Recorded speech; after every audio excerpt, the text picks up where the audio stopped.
Welcome to Transformations, interviewing people changing our world.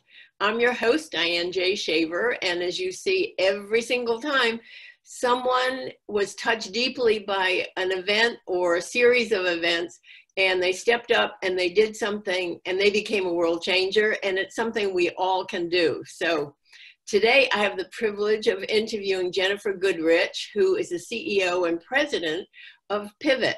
And they are helping a much probably underserved population of kids from 12 to youth 21 years old. But I'm going to let Jennifer tell you about it. And please help me welcome Jennifer Goodrich from Pivot. Welcome. Thank you. Glad to be here. So Pivot was started in 1972. What was the impetus behind it being started, and how has it changed over the years? Yeah. So it started, we used to actually be known as Youth Services for Oklahoma County, and that's where we started in 1972. And really it was an outreach for counseling services for young people that were reentering the community and that had experienced some level of juvenile justice difficulty. So that's really where it started. And then over time, other issues and concerns and gaps in the community were identified, and it's grown over the last 48 years to who we are today. Oh, can I read from your website? Because I thought this was such a powerful statement. It says, Pivot provides programs and services that focus on meeting housing and basic needs, education and job assistance, mentoring and life skills development, prevention and intervention services, and therapeutic care. Pivot takes a youth-driven, strengths-based, trauma-responsive approach to empowering youth to transition into self-sufficient adults. That's so powerful. I mean, that's an amazing kind of thing. So kind of walk us through how does that work? Yeah. So every young person that comes to Pivot, no matter what core program they come through, we assess them in 5 key areas and that really connect to the things that you just talked about. So housing and basic needs, education, employment, permanent connections, so relationships where you can best learn life skills and that sort of thing, and then health and well-being, which is mental health and substance abuse services, physical health, sexual health, spiritual health, just a well-rounded approach to all the young people that we serve. Research shows that if you address those 5 key areas with young people that face barriers, and I always say with any kid needs all of those things and support in those areas, and they're more likely to stay in school, more likely to graduate, which gives that pathway to self-sustaining adulthood. So when they come in, we do what's called a universal screening that assesses in all those areas. And then whatever we identify, we build a plan to try to meet the need. First and foremost is that housing and basic needs. If you don't know where you're going to lay your head tonight, or you haven't eaten a couple of days, when your math test is, that essay you have to write is not at the forefront of your mind. It's a survival thing. So trying to meet those needs within the first 48 hours, and then again, building a plan around all the other areas that they have. Wow, it's so powerful. How do kids get in that situation? What are the common areas that produce that kind of thing for them? We have really 3 key populations that enter into our services. So young people in custody, the state's care, foster care, that sort of thing, and aging out of care, juvenile justice, and then the unaccompanied minors. So literally young people 16, 17, and 18 trying to finish school or some educational plan, but have no parental or family support. And oftentimes people think that those young people are automatically picked up by the state to be in foster care, but the reality is they're not. And so they enter our system in lots of different ways. It could be from probation. It could be from the Department of Human Services. We have partnerships with schools. We have walk-ins, people calling, community connections, social media, just any way that they can connect with us, and we allow them to do so. That's really wonderful that you do that. How has society failed those kids? Why are they in that situation? I mean, if you think about it, and we're talking about an ideal world, I get that, but I'm working with world changers, so why not go for the ideal? So how does society fail those kids? Yeah, well, one, I think, is they don't even recognize some of the population that's out there. They don't understand, even in the systems that are taking care of kids, where that ends, how that ends, and what happens after that. And I think a growing conversation, which is wonderful, is the understanding of what trauma does to people. And so in the state of Oklahoma, and I think nationally, there's more focus on understanding adverse childhood experiences. That's another thing we do is we screen every young person on what their ACE score is. So we not only have a better understanding of what's going on, but that they do. And so I think part of it is that people just don't know.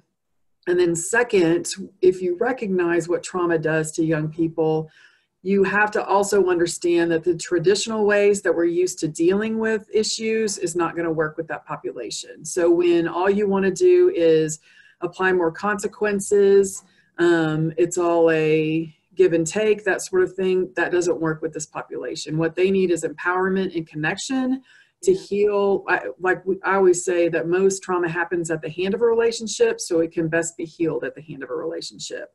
And so we have to be able to connect with them and empower them. It doesn't excuse behavior, but if we're just looking at what they're doing and not understanding what happened to them, then we're not going to be able to serve them in the best way. So if we look at it as another form of PTSD, I mean, that's really what it is. Right. And maybe that makes it easier for people to understand. Right. And the other piece in this culture, we really look down on people who are homeless, people who are addicted, people who are not in the flow of what we consider a good life. Right. And again, that's education. And I don't know how you go about educating the culture at large, but it feels like that's a big piece of this. Yeah, and I think that that is a lot of what we do is try to help connect and educate the community to what we do. And I think a lot of times, especially with the kids that are unaccompanied, they think that they're kids that just didn't want to follow the rules, so they left home and they're trying to get something. And although there is a portion of the kids who've had conflict at home, they still deserve help. But we literally have kids whose parents have become incarcerated, parents who have died, parents who have been deported, parents who have up and left the state and left their child here. There's just a multitude of reasons, or the environment they're living in with abuse and addiction and that sort of thing. They have chosen to be out on their own and struggle with couch homelessness or being under a bridge or on a park bench or in their car, because for them that felt like a better option at the time than remaining in the environment that they were in. And so, yeah, it's really helping them understand that population exists, what it looks like, and what they need in order to be helped. Wow. So, I mean, I can feel how profound this is. So do you or some other people from Pivot go out into the community and give talks and educate people, or how do you do that? Absolutely. So yeah, every chance we get, we do regular tours, allowing people to come to our organization and see all that we do. We take every opportunity to talk in the community. We feel like we need to be advocates for them legislatively. So we've done some legislation with some representatives to change some of the laws to, one, highlight the need and then give them a pathway for assistance. So that's been helpful. In Oklahoma City, we have a Youth Homeless Alliance that meets. And so that's a network of providers. We do youth coordinated case management, where we literally staff every young person that we know is homeless, and try to come up with whatever solution we can to be able to meet their needs. So, wow. Yeah. And I also saw that you have a teen program where teens can also help. So they're at the same age group as the people they're helping. So that feels like a really nice kind of solution. It is. We've had it for quite a while. It's traditionally, we got the majority of our members from 3 key private schools in the area. And we're proud to say in the last couple of years, it's become very diverse. And we have young people from all over the city, all socioeconomic. We give them an opportunity to learn about our nonprofit, what other nonprofits do. They do a little bit of fundraising. We bring in speakers so they can learn about what the issues are that young people are facing today. And then it's a great way for young people to help other young people. So we had a meeting last night. It's really interesting. And a friend of mine's daughter's on TSB, and she texted me. She said, I just want to let you know that every time my daughter comes home, she shares with us what she learned. That last night was about trauma, and she said she knew it existed, but not all the things she learned last night, and that now her duty is to be sure that other people know it too. So I think that just shows the power of getting that age group together. Absolutely. And And what it does is it empowers the people who are helping too. And again, you're building bridges. Right. So that when these kids are adults, they will have a better understanding and they won't make the judgments that maybe the rest of us might make, or they won't. One of the things, let me go back a second. One of the things that someone I interviewed talked about is that when there's an issue, the experts come in to help. The experts have no idea what's going on. And here you've got kids who do know what's going on. I mean, they might not know exactly, but they know what it is to be, 16, 17, 18 years old. Really? So I think that's like such a great solution. It's been very powerful. And I think it also helps them appreciate their own circumstances. And the other thing we want them to know is you find yourself or a friend in the kind of circumstances of the young people that we serve, know that we're a resource for you. So, and that you can let other people know that as well.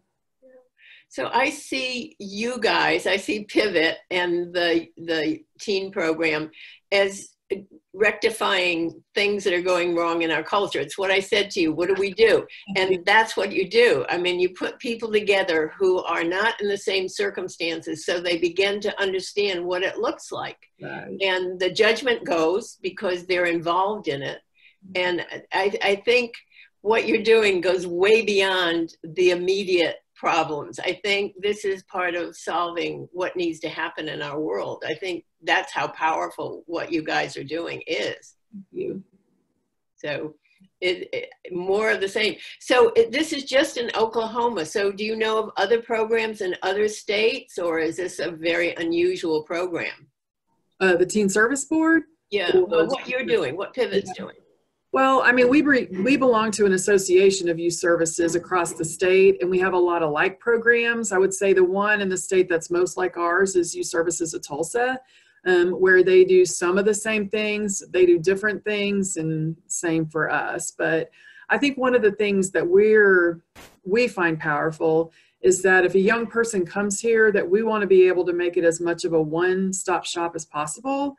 We do work with other partners because, there are times where we can't do everything, but anytime we can break down a barrier, so whether transportation's a barrier, time's a barrier, getting into, a lot of times you can only get into a program if you're referred from XYZ. And we really, a couple of years ago, broke that down and said, if it's good for one kid, it's good for all kids. And so we'll find a way to make it work. But that's the need, we're going to meet it. And so I'm sure there's probably other organizations across the United States that do that. So, but we are proud of the fact that we are able to provide that on site. And our services are actually growing. So. Wow, it's just phenomenal. And it also reminds me, I interviewed someone who started something for veterans called Veterans Community Project, and they're doing exactly the same thing for a different population. So the model that you're using is for kids, but it's a model that goes way beyond a particular population. Yeah. It's very powerful. So here's my 2 cents. Okay.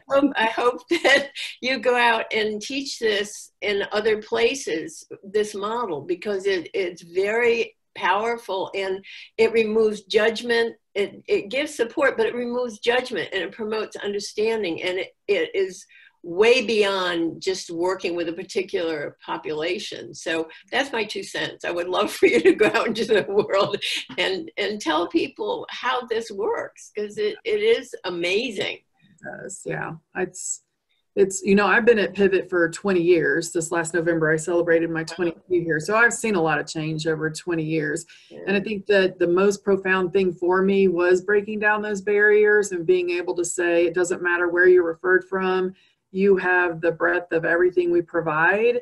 And I think that was key to being able to move the organization forward. So it really has been profound. And we do want to be a model with our tiny home community that have embarked on to provide housing for young people in that age 16 to 24 bracket, that we really want to be a model for the rest of the United States, internationally, whatever.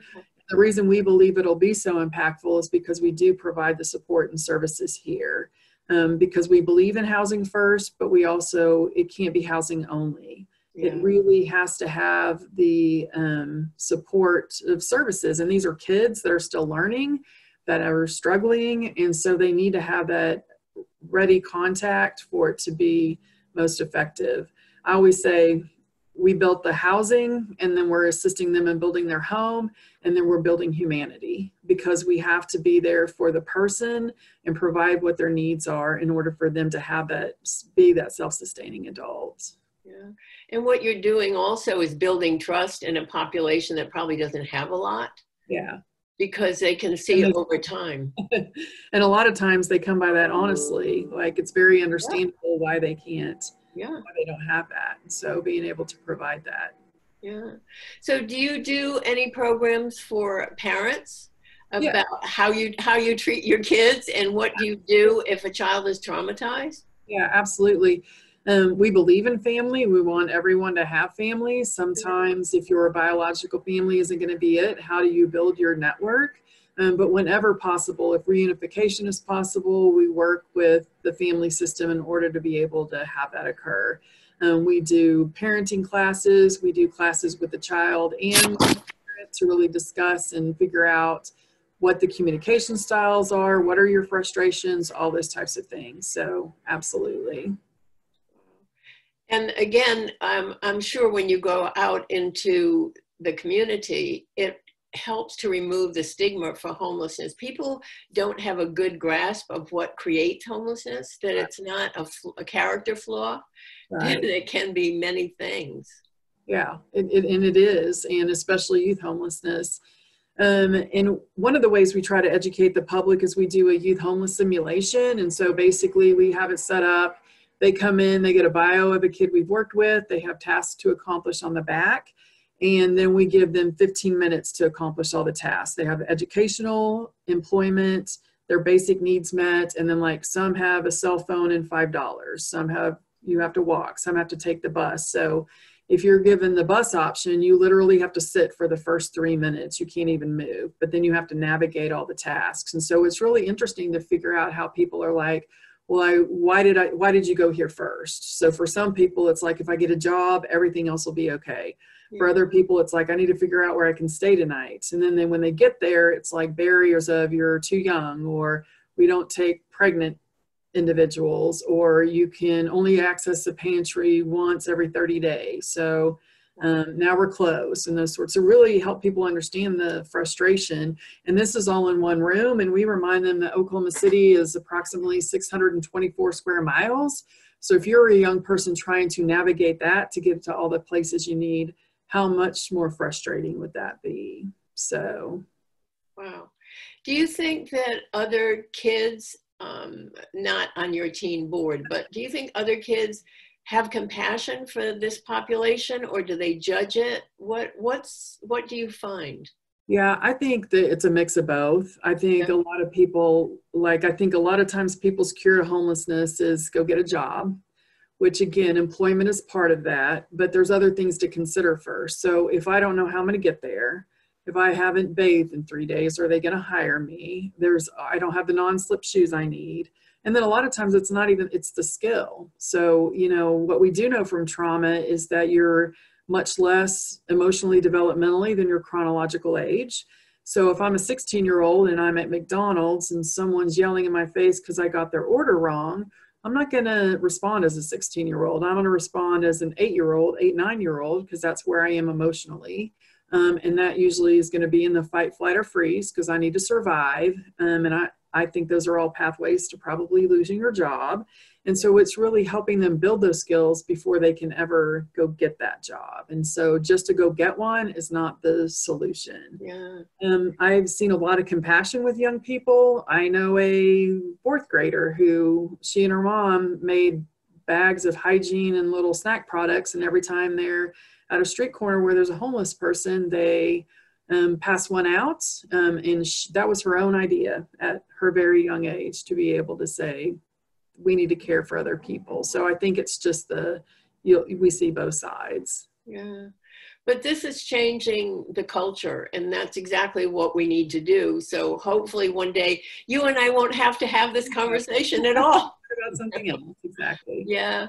But it's teaching other kids' empathy. And I think that was something that people were talking about in schools, needed to teach empathy because kids weren't. They were judgmental. And I think of the social media kind of model where everything has to be perfect. Right. And if you're not perfect, then you edit your photos or whatever you need to do. There you go. So I think that these kids are also providing a service for the rest of kids. Do you know what I mean? I do, yeah. And I think it's one thing to say we need to build empathy, but we have to give kids the opportunity to do so. Like they need the mechanism, they need the guidance, they need to know what that looks like so that they can build that within themselves. And sometimes it's literally just understanding someone else's story and you don't ever see it the same way again. Yeah, absolutely. So what are the things that you want Pivot to evolve to? Or is it just good the way it is? Or are there next steps? What's going on? Well, we're busy for sure. So again, we have on our campus, we have different housing options. So we have a shelter that meets the needs of young people under the age of 18. And then we have 2 transitional living apartments. And then, like I said, we started a tiny home community where we have our first 3 houses that have been built and are occupied. And then we received a grant to build 20 additional homes. So we'll be working on that. We also are under reconstruction to provide drop-in center services for that transitional age and then some additional night sheltering. So a young person can come here, take a shower, wash their clothes, get food. All of the services that we provide, we're working on some capacity to provide medical appointments as well, because that's another barrier of them being able to get somewhere. Really building our recovery program. So we do substance abuse services now, but really looking at a widened model to be able to address what those needs are.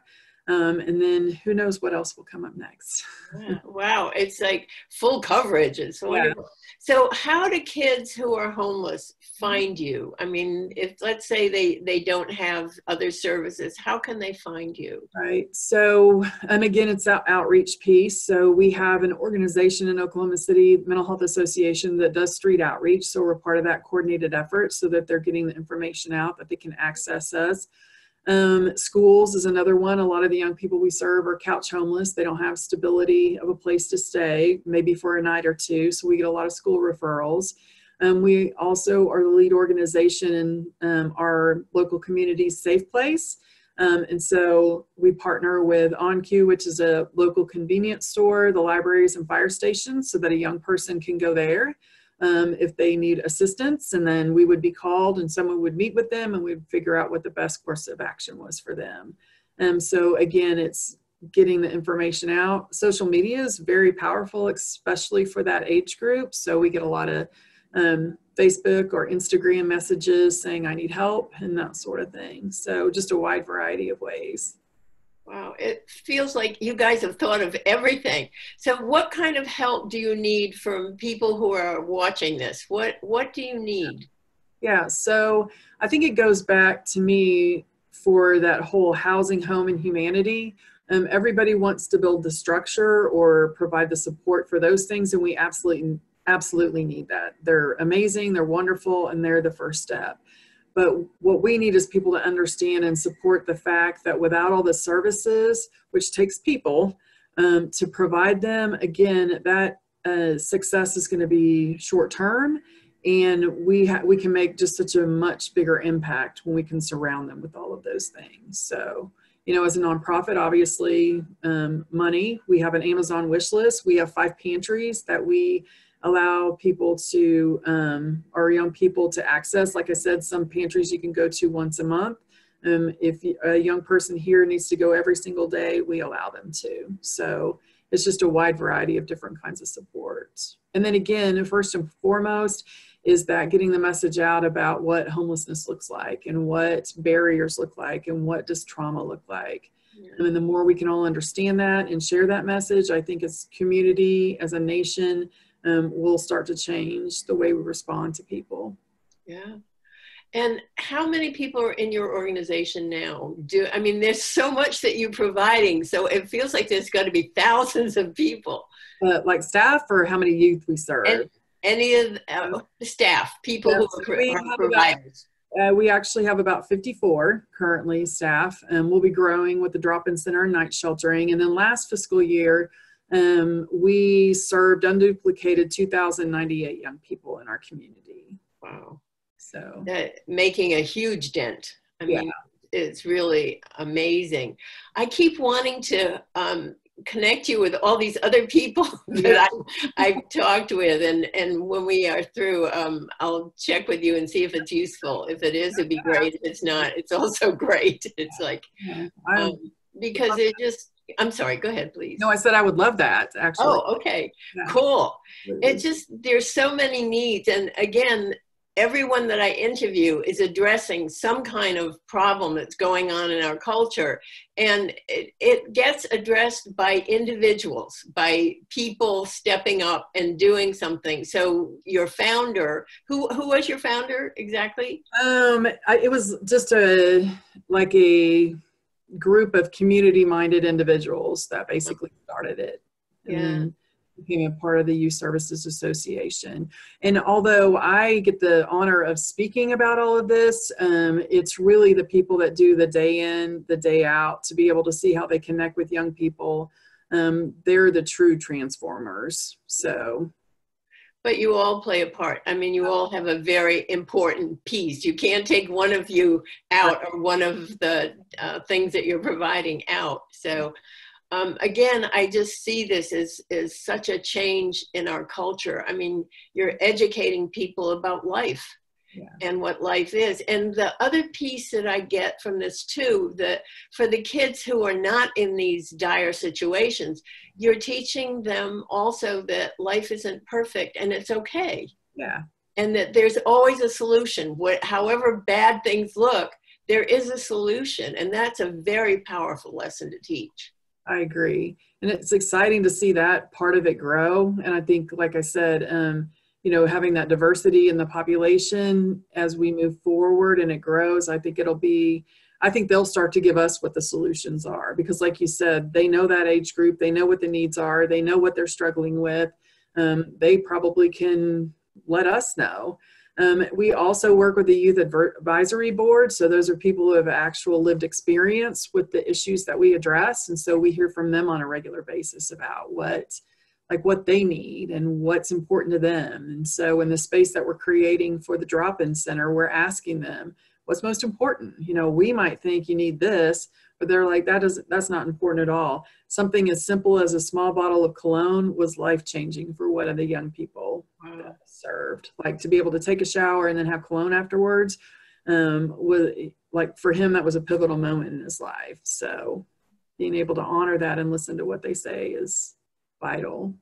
Yeah, I mean, and as you're saying, these kids are the experts. So do you hear from kids who've kind of graduated through your system and gone out and created a life that feels much better? Yeah, absolutely. So I think part of it, it's almost like being a parent, when they leave at 18 and they're like, I got this, and, I'll call you when I need to, that sort of thing.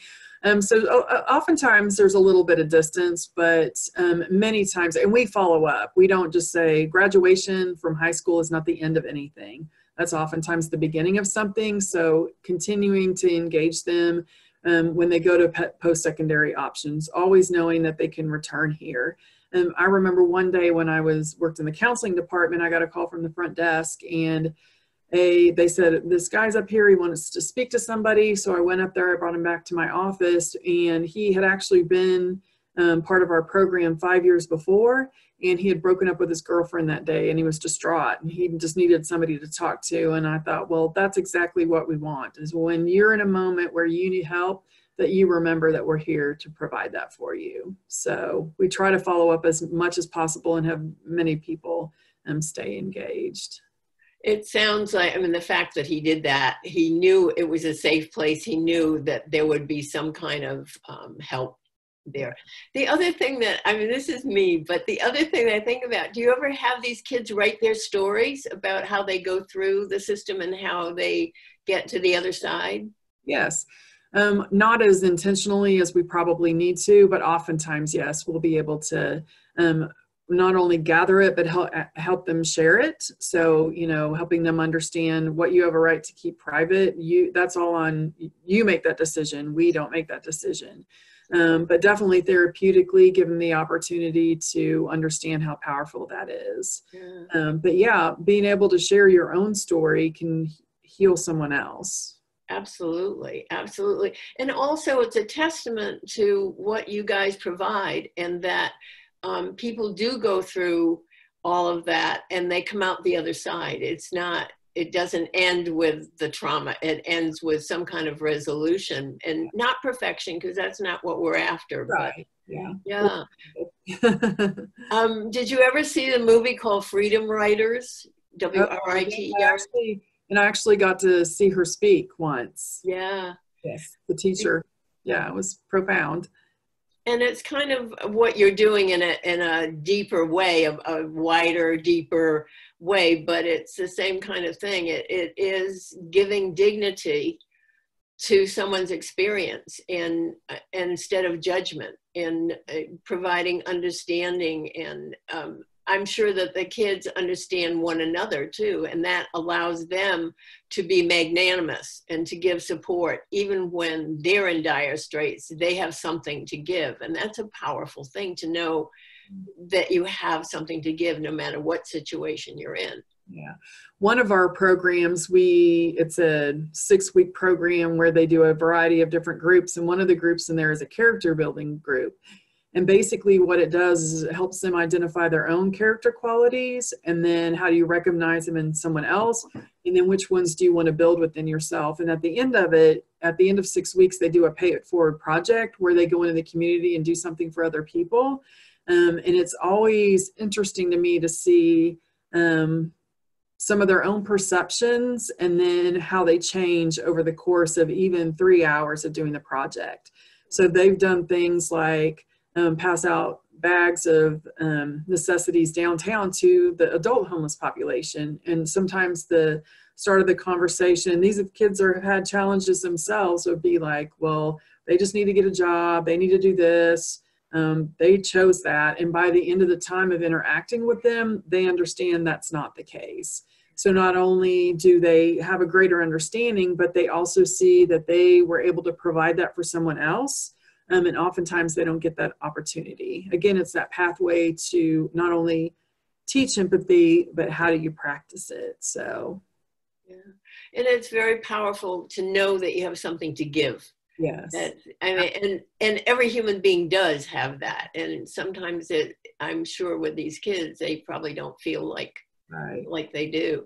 So they cost money, and it doesn't always. Yeah. So what have we not covered that you want people to know about Pivot? Ooh.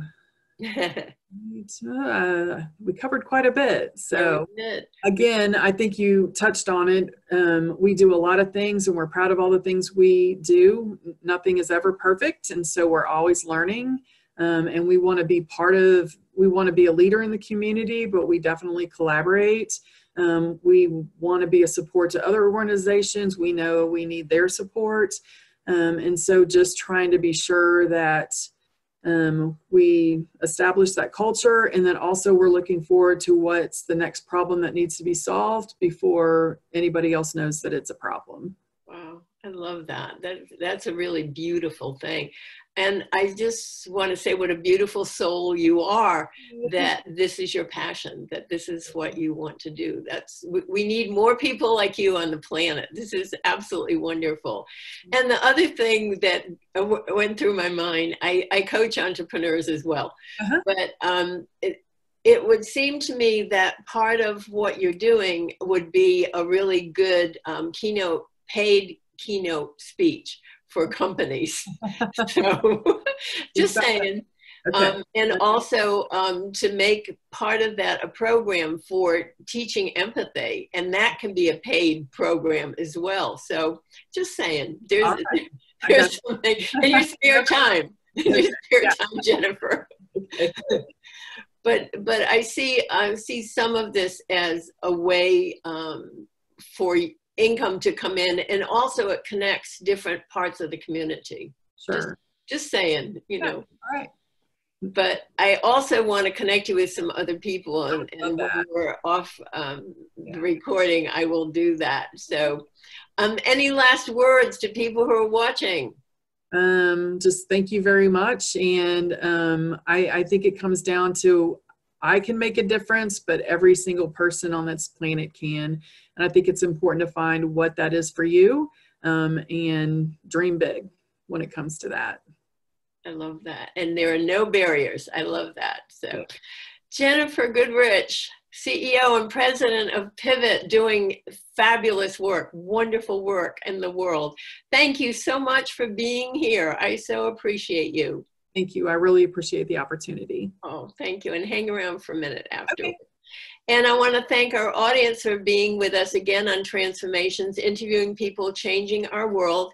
And you see, once again, I mean, this is a huge problem that Pivot is tackling, but they're doing it, and they are making a change, and they are changing how we perceive things. So every person on the planet has the power to do that. If something touches you, step up and do it.